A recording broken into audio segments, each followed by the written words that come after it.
चिंता संतानमन्त्रारो यत्पादाम्बुजरेणव प्रियाणां तान् निजाचार्यान् प्रणमामि मुहुर्मुहुः यदनुग्रहतो जन्तु सर्वदुःखातिगो भवेत् तमहं सर्वदा वन्दे श्रीमद्वल्लभनन्दनम् ज्ञानाञ्जनशलाकया चक्षुरुन्मीलितं येन तस्मै श्रीगुरवे नमः नमामि हृदये शेषे लीलाक्षीलाभिषायिनं लक्ष्मीसहस्रलीलादिशयमानं कलानिधिं चतुर्विश्च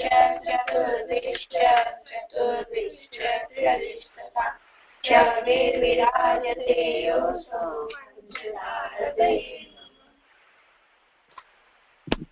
दंडवत प्रणाम जी जी। हाँ राजेश। સદુ પાંડેનો ત્રીજો પ્રસંગ। સદુ પાંડેના નાના ભાઈ માણેકચંદ ના ત્યાં ઘણી બધી ગાય ભેંસ હતી। તો સવારના વલોણો થઈ જાય, એમાં દૂધ દહીં ઘી ને બધું ડોકરીને આપી આવતા અને કહેતા કે આ બધે બચ્ચાઓને બાટી દેજો। પછી ડોશીને કહેતા કે આ બધે બચ્ચાઓને બાટી દેજો।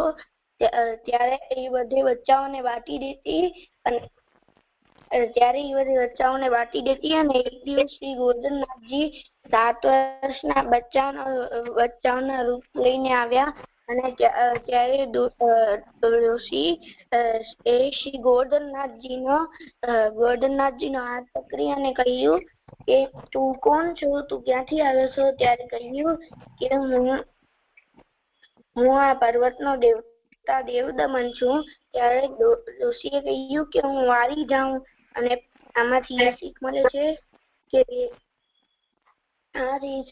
છે કે ડોશીને ઠાકોરજીમાં ઓલી બધી પ્રીતિ હતી તો ઠાકોરજીએ તેમને દર્શન આપ્યા। તો આમાં આપણે પણ ઠાકોરજીમાં એટલી પ્રીતિ રાખવી જોઈએ કે ઠાકોરજી આપણે દર્શન દે। અચ્છા, પણ આમાં એક પ્રશ્ન છે મને, વારી જાઉં એટલે શું? વારી જાઉં એટલે નજર ઉતારવું। વારી જાઉં એટલે નજર ઉતારવું। એટલે આમાંથી શબ્દ છે શ્રી ગોવર્ધનનાથજી। ગો એટલે ગાય અને વર્ધન એટલે ગાયોના પાલન પોષણ કરવા વાળા। ગોવર્ધન પર્વત છે, ઠાકોરજીએ ગોવર્ધન પર્વત ધારણ કર્યો તો એટલે ઠાકોરજીનું નામ ગોવર્ધનધર છે।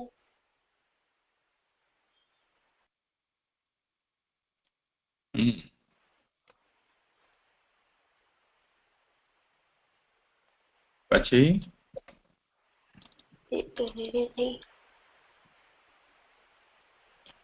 જે મને આમાંથી પ્રશ્ન છે, વારી જાઉં એટલે એનો પાકો શું થાય? મને પાકો ખબર નથી। એ તું વારી જા તો પછી હું કહું તને।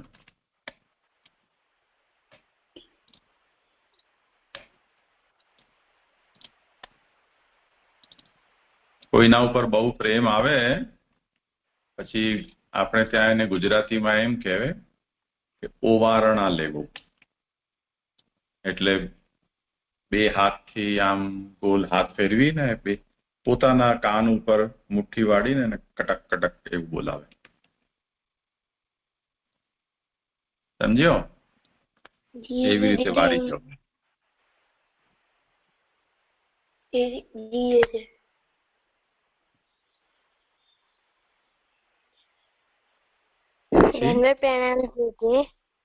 હા રુચિ।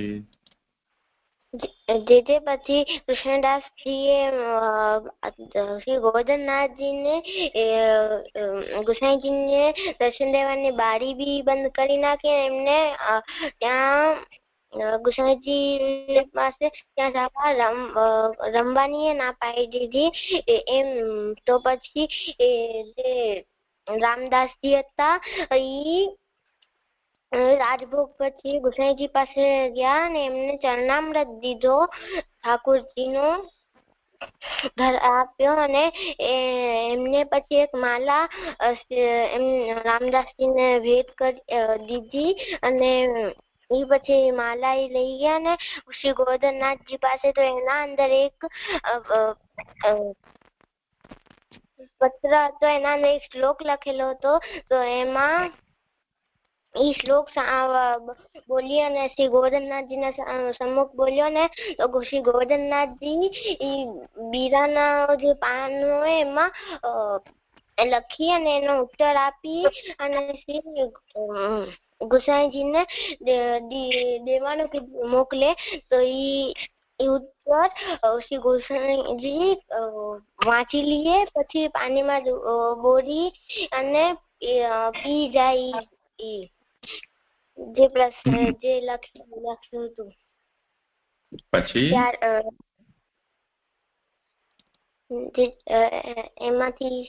એમાંથી શીખ મળે છે કે આપણે ઠાકોરજી પાસે ના હોઈએ તો બી આપણે ઠાકોરજીની સેવા કરવી જોઈએ.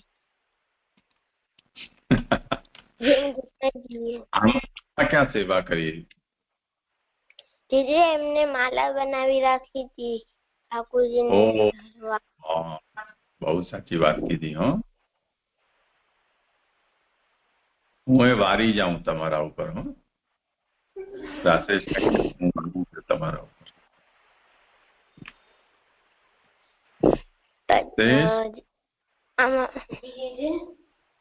હું વારી ગયો તમારા ઉપર.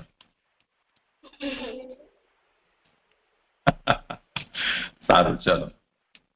આમાંથી ઈ શબ્દ છે શ્રી ગુસાઈજી એટલે ગુસાઈજી મૂળ શબ્દ નથી. પેલા જયારે મુગલનો રાજ હતો ત્યારે એમને ગુસાઈજી ગોસ્વામી બોલતા ના આવડતો તો એમને ગુસાઈજી કરી નાખ્યો. ત્યારથી પછી બધા ગુસાઈજી બોલે છે. એમનું મૂલ્ય નામ મુખ્ય નામ ગોસ્વામી.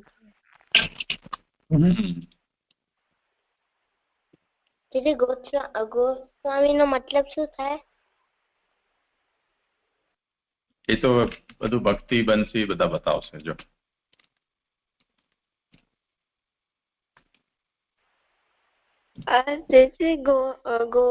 ગોસ્વામી એટલે કે ગોના સ્વામી. ગોના 3 અર્થ થાય. પેલો કે ગાયના રક્ષક, જે ગાયનો જે સ્વામી હોય, જે ગાયના પાલન પોષણ કરે એને ગોસ્વામી કહેવાય. બીજો ગોનો અર્થ થાય ઇન્દ્રિયો. તો ઇન્દ્રિયોના જે સ્વામી હોય એને ગોસ્વામી કહેવાય છે. અને ત્રીજો ગોનો અર્થ થાય શાસ્ત્ર. અને શાસ્ત્ર જે વાંચે, જે શાસ્ત્રને જાણે છે એને ગોસ્વામી કહેવાય. શું સમજ્યો બેટા? હું સમજો કે ગોસ્વામીમાં ગો છે જે 3 અર્થ થાય. ગો એટલે ગાયનો જે પાલન પોષણ કરે, ગાયનો જે સ્વામી હોય ગોસ્વામી. બીજો અર્થ થાય કે જે શાસ્ત્રોને વાંચે, એમને ખબર હોય બધું શાસ્ત્ર નું, એને બી ગોસ્વામી કહેવાય. અને જે ઇન્દ્રિયોના સ્વામી હોય ઈ બી ગોસ્વામી હોય. શાબાશ. હું પાછો વારી જાઉં બીજી વખત. કેટલું સરસ કર્યું. જો રુચિ, હું પાછો વારી ગયો બીજી વખત. બીજું કઈ કહેવાનું છે, પૂછવાનું છે? ભલે, સારું કર્યું. પ્રથમેશ કે અક્ષિતા, પૃથ્વી, કોઈ કરશે? સારું, ભલે. ચલો, કરો, આગળ વધો. જે હું કાલનું કરું રિવાઇઝ? હા કરો.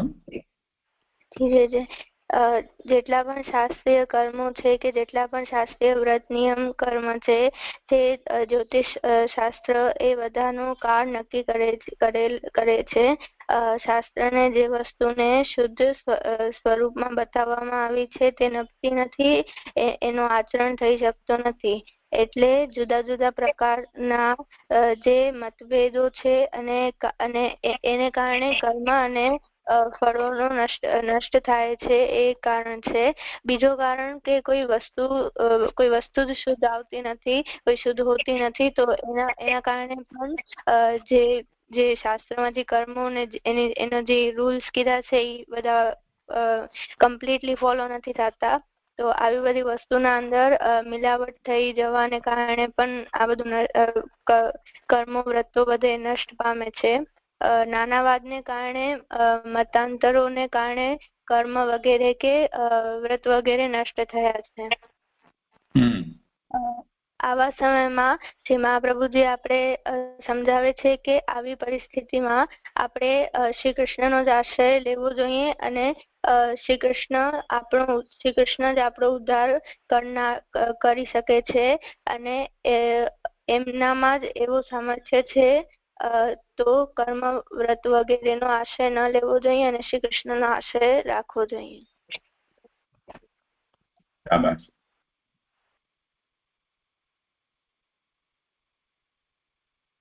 આમાં કોઈને કંઈ કહેવું છે?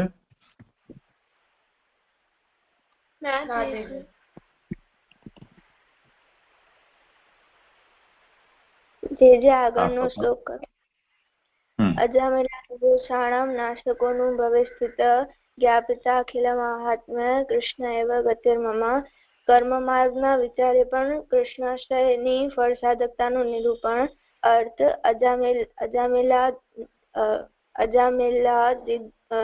અજામિલના દોષો નાશ કરનાર અનુભવમાં રહેલા છે અને તે વડે જેમણે પોતાનું અખિલ મહાત્મ્ય બતાવ્યું છે તે કૃષ્ણ જ મારી ગતિ હો.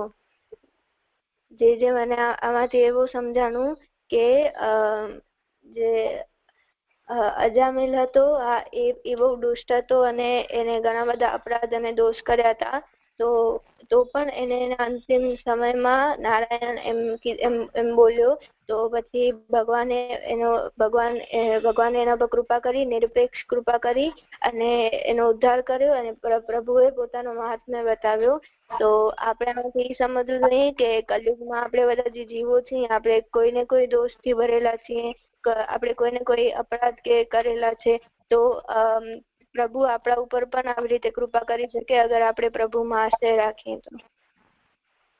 શાબાશ.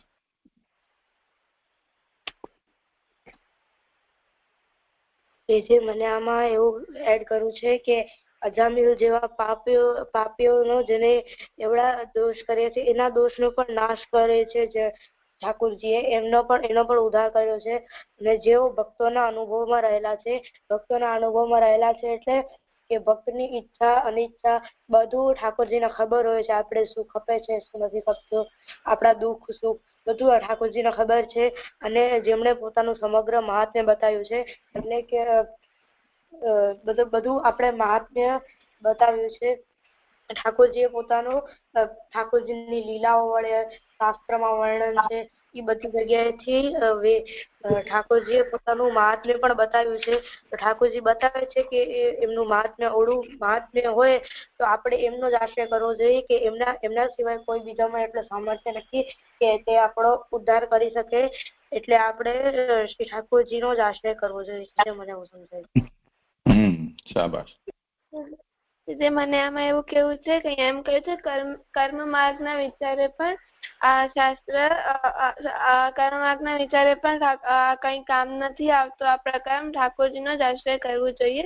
આપણા કર્મ જેવા પણ હશે આપણે ઠાકોરજીનો આશ્રય કરવું જોઈએ. તો એનામાં એક્ઝામ્પલ અજામિલનો આપ્યો છે. તો અજામિલમાં એવું હતું કે એમણે આખો જીવન ઠાકોરજી પાપ જ કર્યા છે. પછી એમના પુત્રનું નામ નારાયણ રાખ્યું હતું. તો એના પુત્રનું નામ નારાયણ હતું. તેના છોકરાને બોલાવતા હતા. તો એના છેલ્લે અંતિમ ક્ષણે આપણે આમ છેલ્લા એટલે છોકરાને બોલાવ્યું તો એનો ઉદ્ધાર થઈ ગયું. તો બધું કોઈ કેમ લઈ લે કે હા તો આપણે એમ કરીએ કે આપણા છેલ્લા ક્ષણે ઠાકોરજીનું નામ લઈ લઈએ ને આપણો ઉદ્ધાર થઈ જશે. એવું આમ જરૂરી નથી, કેમ કે છેલ્લા ક્ષણે ઠાકોરજીનું નામ લેવું બહુ જ કઠિન હશે. અગર આપણે આખું જીવન ઠાકોરજીનું નામ લીધું હશે તો જ આપણે અંતિમ ક્ષણે આપણે ઠાકોરજીના મોઢામાં આવશે. અને ઠાકોરજીને આપણા પર નિરપેક્ષ કૃપા કરવી હશે તો જ થશે, કેમ કે આપણે જે હમણાંના જે જીવો છે એના પર ઠાકોરજીને નિરપેક્ષ કૃપા થશે એ જ થશે, કેમ કે કોઈ પણ જીવો એટલો સાધન નહીં કરી શકે, એટલો એનામાં સામર્થ્ય નથી. એટલે અહીંયા અજામિલ એટલો પાપી હતો, દુષ્ટ હતો, અને એને ખાલી ઠાકોરજીનું નામ લીધું ને ઠાકોરજીએ એના પર નિરપેક્ષ કૃપા કરી દીધી. તો આપણે એવા વ્યક્તિનો જે અનુભવ ભક્તોને છે કે આ વ્યક્તિ પર કૃપા કરી તો આપણા પર તો ઠાકોરજી કૃપા કરશે જ, એવો વિશ્વાસ રાખી, આવા મહાત્મ્ય વાળા ઠાકોરજી છે એવો વિશ્વાસ રાખીને ઠાકોરજીનો જ આશ્રય કરવો જોઈએ. શાબાશ. પણ આમાં પ્રશ્ન એ છે કે કર્મ માર્ગ એવા શબ્દનો અહીંયા પ્રયોગ કર્યો છે કે કર્મ માર્ગની દૃષ્ટિથી પણ કૃષ્ણાશ્રયની ફલ સાધકતાનું નિરૂપણ. તો આમાં કર્મ માર્ગની શું વાત આવી?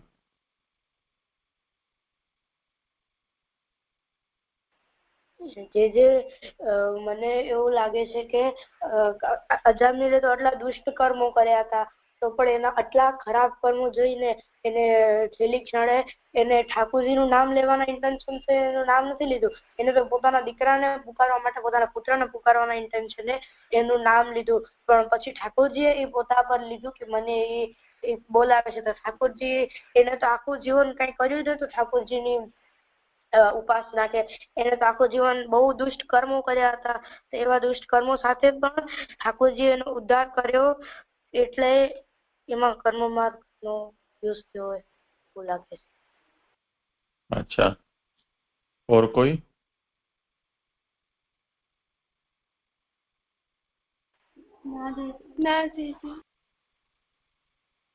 કર્મ માર્ગનો શું નિયમ છે? કર્મ માર્ગ એટલે શું?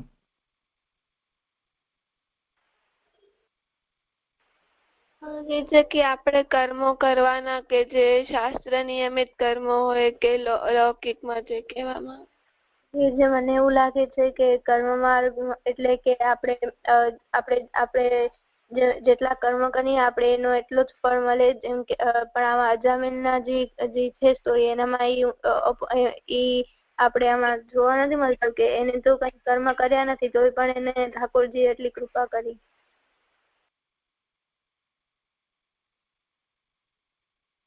બંસી?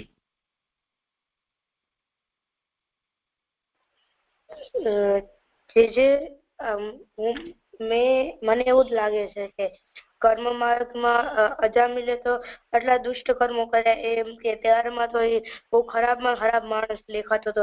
એવામાં એને પણ કાંઈ એટલા પાપો કર્યા પણ એને કાંઈ જ કર્યું નથી ઠાકોરજીની ઉપાસના કે, પણ એના અંતિમ ક્ષણમાં નામ લેવાથી એ પણ એનું ઇન્ટેન્શન પ્રભુનું નામ લેવાનું નતો, તો પ્રભુને એના પર કૃપા કરવી હતી. તો એનું ખાલી એવી રીતે કરી કે એને અંતિમ ક્ષણે મારું નામ લીધું, એટલે કર્મ માર્ગમાં ઉપયોગ થયો કે એમાં કર્મ માર્ગનો મેઇન એક્ઝામ્પલ, જે ફેમસ પ્રસિદ્ધ એક્ઝામ્પલ હોય એ આમાં લીધો હોય.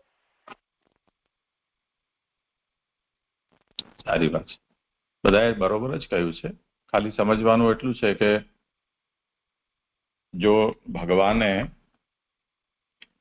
અજામિલનો કેસ પોતાના હાથમાં ન લીધો હોત અને અજામિલને કર્મ માર્ગની કોર્ટમાં મૂક્યો હોત તો કર્મ માર્ગ શું કહે કે એણે પોતાના જીવનમાં આટલા ખરાબ કર્મ કર્યા છે અને એકેય વખત એણે ભગવાનને ભજ્યા નથી. કેમ કે અજામિલના મનની વાત તો કર્મ માર્ગ જાણે છે કે તો એને દીકરાને બોલાવ્યું હતું, દીકરાનું નામ તો ગમે તે હોય, તો એને નરકમાં નાખો, આવું કર્મ માર્ગ કહેત. તો કર્મ માર્ગના પ્રમાણે તો અજામિલની ગતિ અધોગતિ જ નિશ્ચિત હતી. ભગવાને કંઈક બીજું વિચાર્યું. અજામિલની અંદર કોઈ એવી યોગ્યતા ન હતી કે ભગવાન એના ઉપર કૃપા કરે. ન અજામિલને એવી કોઈ ઈચ્છા હતી. પણ ભગવાનને કર્મમાર્ગ કરતા ભગવાનનો નિયમ મોટો છે આવું જગતમાં પ્રસિદ્ધ કરવું હતું. એટલે પોતાનું અખિલ મહાત્મ્ય આપણને પ્રભુ જણાવવા માંગતા હતા. એટલા માટે જેની કોઈ યોગ્યતા ન હતી કે જેની કોઈ એ પ્રકારની ઈચ્છા ન હતી, સંકલ્પ ન હતો, એને પણ ભગવાને સદગતિ આપી. તો એનો અર્થ શું થયો કે જ્યાં સુધી ભગવાન આ સૃષ્ટિમાં જે કાર્ય જે નિયમથી ચાલે તેમ ચાલતા રહે એવું ઈચ્છે છે ત્યાં સુધી બધા નિયમ પ્રમાણે મનુષ્યો છે એમની ગતિ ફલની પ્રાપ્તિ થાય છે. પણ જે વખતે ભગવાન એમાં પોતે હસ્તક્ષેપ કરે છે તે વખતે ભગવાનની ઈચ્છા અનુસાર થાય છે. એમાં પછી જે બનાવેલા નિયમો છે એ કંઈ કામ કરતા નથી. જેમ સ્કૂલમાં તમે જાઓ તો તમારો કોઈક સમય છે, કોઈ 7:30 થી 1 વાગ્યા સુધી કે 1:30 વાગ્યા સુધી.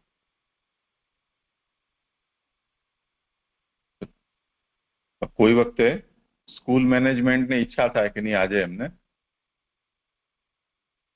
રિસેસમાં છોડી દેવા છે તો 10 વાગે પણ તમને છુટ્ટી આપી દે. કોઈ વખતે સ્કૂલ મેનેજમેન્ટ એમ ઈચ્છે કે નહીં આજે 2 વાગે છોડવા છે તો મોડા પણ છોડે. તો જે બનાવેલો નિયમ છે એ નિયમ ત્યાં સુધી જ છે કે જ્યાં સુધી બનાવનાર વ્યક્તિ એમાં બદલવાની ઈચ્છા ન રાખે અથવા પોતાની ઈચ્છા અનુસાર વ્યવસ્થાને ચલાવવા ન માંગે. તો એનાથી એ નિયમો ખોટા પણ નથી સિદ્ધ થતા અને નિયમો બનાવ્યા છે એનો મતલબ એ પણ નથી કે નિયમો સનાતન છે, એને કોઈ બદલી ન શકે. બંને રીતે આ વાતને સમજવાની છે. ભગવાન ચાહે તો બનાવેલા નિયમોને બદલી પણ શકે. ભગવાન ચાહે તો નિયમો જે પ્રમાણે ચાલે તે પ્રમાણે જ બધું સંચાલન ચાલ્યા કરે એવું પણ કરી શકે. એટલું જ નહીં, ભગવાન પોતે પણ એ નિયમ અનુસાર ચાલે એવી લીલા પણ કરી શકે. કોઈ ભગવાનને એમ કે આપ તો ભગવાન છો, આપને આનું શું જરૂર છે? ભગવાન કહે છે કે નહીં, મારે આ પ્રમાણે મેં નિયમ બનાવે છે તે પ્રમાણે જ મારે રહેવું છે. તો એવું પણ પ્રભુ કરી શકે છે. તો એવું કરવાથી ભગવાન નિયમ કરતા નિર્બલ થઈ ગયા એવું પણ સિદ્ધ નથી થતું. જેમ શ્રી રામ છે એમને મર્યાદા પુરુષોત્તમ કહેવાય છે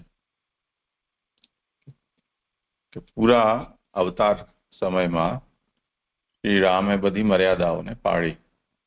ભગવાન હોવા છતાં એમણે એવું કોઈ કાર્ય ન કર્યું કે જે કોઈ એમ કહે કે આ ઈશ્વરનું કાર્ય છે. તો બધી જ મનુષ્યની મર્યાદા છે ભગવાને મર્યાદા પુરુષોત્તમ પ્રકટ થયા હતા એટલે પાડી.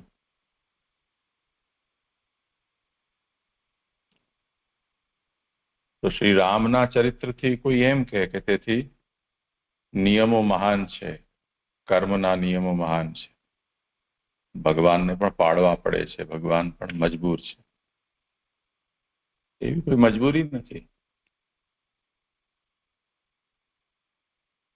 જેમ કોઈ માલિક છે એના હાથ નીચે 5 જણા કામ કરે છે,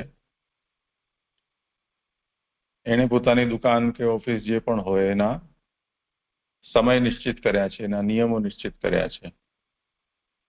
અને નિયમ પ્રમાણે આવે છે, જાય છે, કામ કરે છે.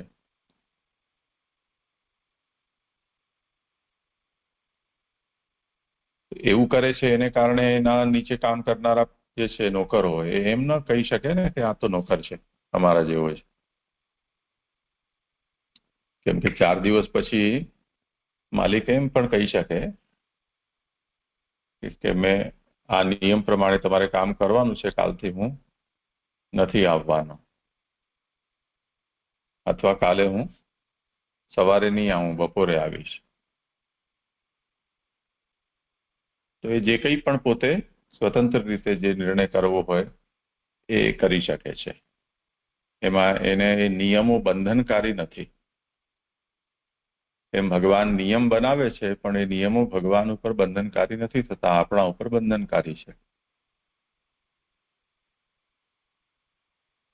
ભગવાન એ નિયમોને પાળવાનો એક નાટક કરે છે, કે એવો અભિનય કરે છે. એનાથી લોકોને ભ્રમ થઈ જાય છે કે યા તો આ ભગવાન નથી, અથવા તો એવો ભ્રમ થઈ જાય કે નિયમો મોટા છે, ભગવાન નાના છે. પણ એ બંને વાત ખોટી છે. તો જે લોકોને કર્મ માર્ગનું બહુ વધારે મગજમાં ભૂસું ભરાઈ ગયું હોય કે કર્મ પ્રધાન જગ કરી રાખા, જો જસ કરહી સો તસ ફલ ચાખા. જે જેવું કરે એ એવું ભરે કે ભોગવે. આ નિયમ છે મગજમાં બેસી ગયા હોય ચોખ્ઠા, તો એ બધા જે નિયમ છે એને ભગવાને અજામિલના પ્રસંગમાં એનાથી વિપરીત કરી તેને દેખાડી દીધું. કર્મ માર્ગ માથું કૂટતું રહેશે કે આને તો આમ થવું જોઈતું હતું અને ભગવાને તો કંઈક બીજું કરી દીધું.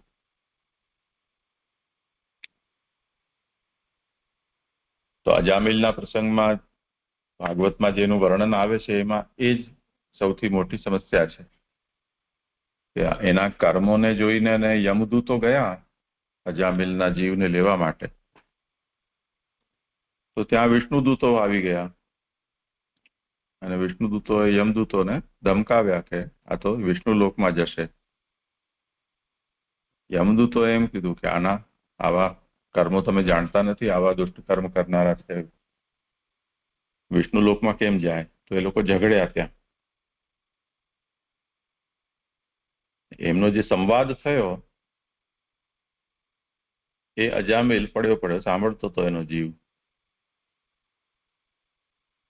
અને સંવાદથી એને એ સત્સંગ રૂપ સંવાદ થયો એના માટે. તો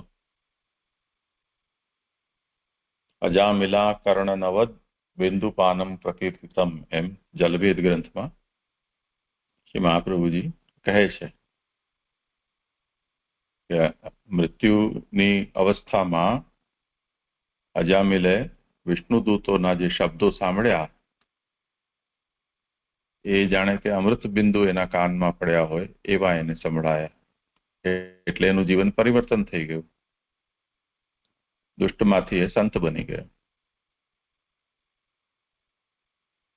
તો અજામિલને એ સંભળાયું કે ભગવાન કેટલા કૃપાલુ છે કે દીકરાના નામે મેં ભગવાનનું નામ મારાથી લેવાઈ ગયું, તો ભગવાને એમનું નામ લીધું એવું માની લીધું. તો આટલી કૃપા બીજું કોણ કરી શકે? મારામાં કોઈ યોગ્યતા નથી, તેમ છતાં પણ ભગવાને આવું મારા ઉપર કૃપા કરી છે. એ વિષ્ણુ દૂતોને મોકલ્યા.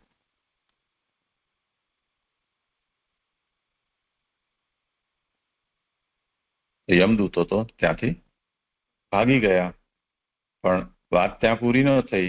યમદૂતો યમલોક ગયા અને ત્યાં જઈને એને ઝઘડ્યા યમરાજની સાથે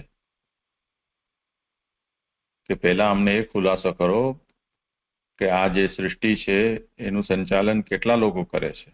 અમે તો અત્યાર સુધી એમ જ સમજતા હતા કે તમે જ સર્વે સર્વા છો. આજે વિષ્ણુદૂતો એમને ભગાડી મૂક્યા અને તમે જે આપેલો નિર્ણય છે એ ખોટો કરી દીધો એમણે, તો આનો ખુલાસો કેમ કરશો તમે? ત્યારે યમરાજે એમને એમ સમજાવ્યું કે તમે મને ભલે સમજતા હો, તમારો માલિક કદાચ હું હોઈ શકું, પરંતુ આ સૃષ્ટિ તો ભગવાનની છે, અને જેમ તમે મારા નોકર છો એમ હું ભગવાનનો નોકર છું.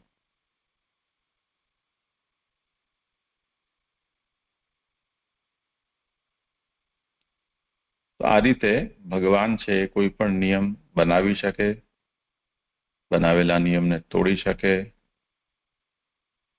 નિયમને બદલી પણ શકે, બધું જ કરવા ભગવાન સમર્થ છે. તો અજામિલ વગેરેના દોષનો નાશ કરીને ભગવાને પોતાનું અખિલ મહાત્મ્ય જણાવ્યું છે. તો આ જે મહાત્મ્ય છે એ કેવું મહાત્મ્ય? કે કર્મ અનુસાર જે ગતિ જેની નિશ્ચિત છે એની ગતિને પણ ભગવાને બદલી દીધી. એવા ઘણા બધા ભગવાનના ચરિત્રો છે, જેમાં અશ્વત્થામાના દ્વારા બ્રહ્માસ્ત્ર છોડાયો અને ઉત્તરાના ગર્ભમાં પરીક્ષિત હતા. અશ્વત્થામાનું એવી ગણતરી હતી કે પાંડવો નિર્વંશ થઈ જાય, તો પરીક્ષિતના ઉપર બ્રહ્માસ્ત્ર ગયું, પરીક્ષિતને જલાવીને એનું મૃત્યુ પણ કરી દીધું ગર્ભમાં. પણ ભગવાન તે વખતે ઉત્તરાના ગર્ભમાં પ્રવેશીને અને પરીક્ષિતને પુનર્જીવિત કર્યો.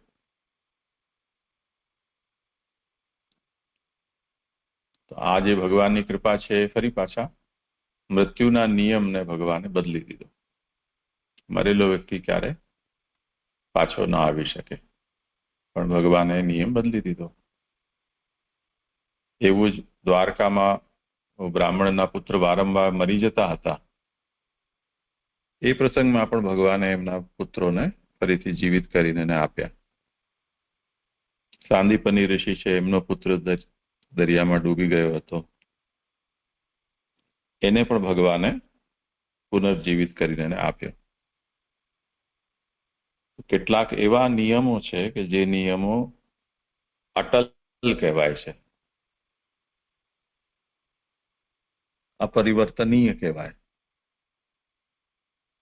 પણ ભગવાન એ પણ કરવા સમર્થ છે. એ નિયમો છે એમને ફેરવી દીધા ભગવાને, મરેલો પણ જીવિત થઈ ગયો. જયદ્રથના વધ પ્રસંગમાં ભગવાને અર્જુને પ્રતિજ્ઞા કરી હતી કે આજનો સૂર્યાસ્ત થાય એના પહેલા હું જયદ્રથનો વધ કરીશ, અને જો નહીં થાય તો હું બળી મરીશ. તો સૂર્યાસ્ત સુધી કૌરવોએ જયદ્રથને એટલો સાચવ્યો, સેનામાં એકદમ છેલ્લે પાછળ રાખ્યા કે અર્જુનને પહોંચી જ ન શકે ત્યાં. અને એમની જે વ્યૂહરચના હતી એનાથી બહુ સ્પષ્ટ હતું કે અર્જુનનો સામનો જયદ્રથ સાથે થઈ જ નહીં શકે, એટલે સૂર્યાસ્ત તો થવો જ રહ્યો. તો ભગવાને તે વખતે એવી લીલા કરી કે જાણે સૂર્યાસ્ત થઈ રહ્યો હોય એવું દેખાડ્યું બધાને. એટલે અર્જુને તો શસ્ત્ર મૂકી અને પોતાની ચિતા જલાવી.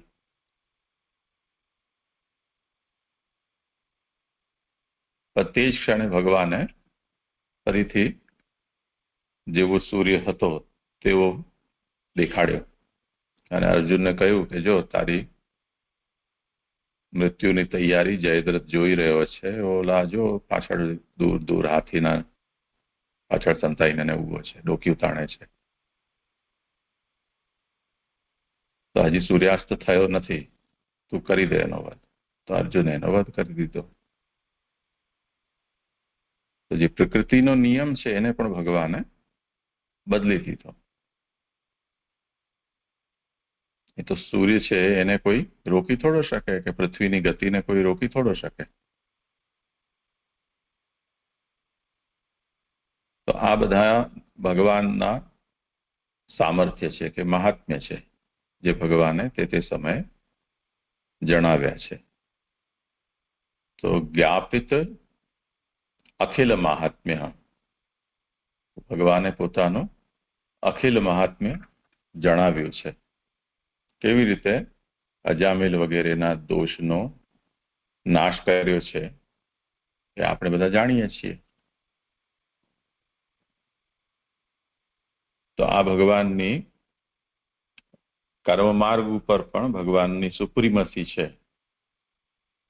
સર્વોપરિતા એ બતાવે છે. એટલે અહીંયા એમ કહેવામાં આવ્યું છે કે કર્મમાર્ગની દૃષ્ટિથી પણ કૃષ્ણાશ્રયની ફલ સાધકતા આ શ્લોકમાં વર્ણવાય છે. સમજાયું? જી જી હા, શું સમજાયું બોલો? જી મને એવું સમજાણું કે આમાં કર્મ માર્ગ પણ એમ જ કહે છે કે શ્રી કૃષ્ણનો આશ્રય જ સર્વશ્રેષ્ઠ છે. કારણ કે આવા ઘણા બધા એક્ઝામ્પલ છે કે પ્રભુએ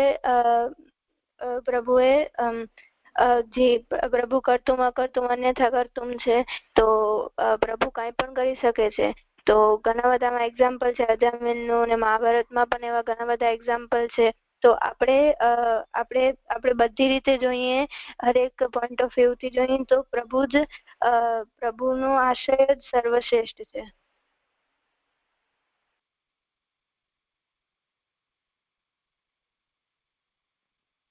और कोई? મને આમાંથી એવું સમજાયું કે કર્મ માર્ગની દ્રષ્ટિથી પણ શ્રી કૃષ્ણનો જ આશ્રય ફલાસાધકતાનો, શ્રી કૃષ્ણનો જ આશ્રય લેવો જોઈએ એવું બતાવે છે. એમાંથી એનો જે રીતે ગંગાજીનો એક્ઝામ્પલ લીધો હતો, ગંગાજીનો એક્ઝામ્પલ જેમ કે પ્રસિદ્ધ છે કે બધાને સમજાય જાય, એવી રીતે અજામિલનો એક્ઝામ્પલ લીધો છે. તો આમાં અજામિલને આપણે આખી સ્ટોરી જોઈ કે એને છેલ્લા ક્ષણે પ્રભુનું નામ લીધું હતું. એમાં તો એને જે યમદૂતોને લેવા આવ્યા હતા, તો યમદૂતોએ ના પાડી હતી વિષ્ણુદૂતોએ, ને વિષ્ણુદૂત લઈ ગયા. તો આ તો કર્મ માર્ગના અનુસાર જોઈએ તો એનું મૃત્યુ થઈ ગયું. તો એને પોતાના જીવનમાં એક પણ સારો કર્મ કર્યો નથી, બધા દુષ્કર્મો જ કર્યા છે. તો કર્મ માર્ગના હિસાબે તો એને નર્કની જ પ્રાપ્તિ થવી જોઈએ. એને પ્રભુની પ્રાપ્તિ થઈ જ ન શકે, પણ પ્રભુને ઉદ્ધાર કરવો હતો તો એ પ્રભુએ કર્મ માર્ગના નિયમને વિરુદ્ધ ગયા. કારણ કે પ્રભુ તો નિયમ ચેન્જ પણ કરી શકે છે, એમના વિરુદ્ધ પણ જઈ શકે છે, એમનું પાલન પણ કરી શકે છે. પ્રભુને જે કરવું હોય તે પ્રભુ કરી શકે છે. પ્રભુમાં એટલું સામર્થ્ય છે. કર્મ માર્ગની દ્રષ્ટિથી પ્રભુની સામર્થ્યનું નિરૂપણ આ શ્લોકમાં કરવામાં આવ્યું છે.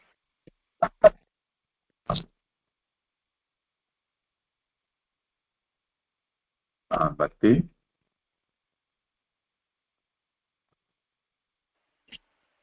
જી મને પણ એવું જ કેવું છે કે કર્મ માર્ગની દ્રષ્ટિથી કર્મ માર્ગથી પણ સર્વોપરી ઠાકોરજીનો આશ્રય જ છે, શ્રી કૃષ્ણનો આશ્રય જ છે. અહીંયા અજામિલના એક્ઝામ્પલથી સમજાવ્યું છે કે કર્મ માર્ગમાં તો એની જે ફલ હતો કે એ તો નર્ક મળતો એમને, પણ ઠાકોરજીને એમના પર કૃપા કરવી હતી, અને એટલે એમણે નિરપેક્ષ કૃપા કરી. ઠાકોરજી એના પર નિરપેક્ષ કૃપા કરી અને એમને આશ્રય આપ્યું વૈકુંઠમાં. તો એવી રીતે કર્મથી પણ સર્વોપરી ઠાકોરજીનો આશ્રય છે, જે મને એવું સમજાયું.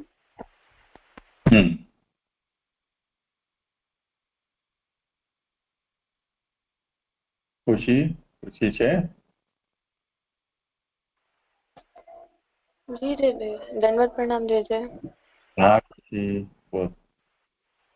જે મને આનામાં આવું સમજ પડી કે કર્મ માર્ગના પરથી ઉપર બી ઠાકોરજી જ છે. આનામાં એક્ઝામ્પલ એટલે આપ્યું છે કે જે અજામિલનો જે એક્ઝામ્પલ હતો, તો ઠાકોરજી એમના ઉપર કૃપા તો કરી પણ એમનો મહાત્મ્ય બતાવવા માટે કે જેટલા બી નિયમ કે જેટલું બી છે એ ઠાકોરજી માટે નથી, આપણી માટે છે. ઠાકોરજી તો આ બધા નિયમને બનાવે છે આપણી માટે. ઠાકોરજી આ નિયમને તોડી બી શકે છે, બનાવી બી શકે છે. તો તો હમ. આમાં આવું આવે છે કે ઠાકુરજીનું મહાત્મા જ સર્વશ્રેષ્ઠ છે, એટલે ઠાકુરજીનો જ આશ્રય લેવો જોઈએ. કર્મદાન ને બધું છે, પણ આના ઉપર બી ઠાકુરજી છે, તો ઠાકુરજીનો આશ્રય લેવો જોઈએ. આભાર.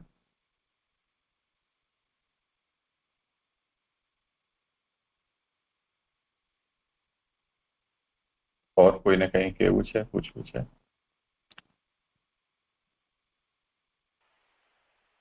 ના છે. કાલે તો આપણે આ જોડાશે આપણા બચ્ચાઓ સાન્વી અર્પણ, તો કાલેના 2 શ્લોક એમના માટે રાખીએ આપણે. ઠીક છે ને? આજે તો અહીંયા વિરામ રાખીએ.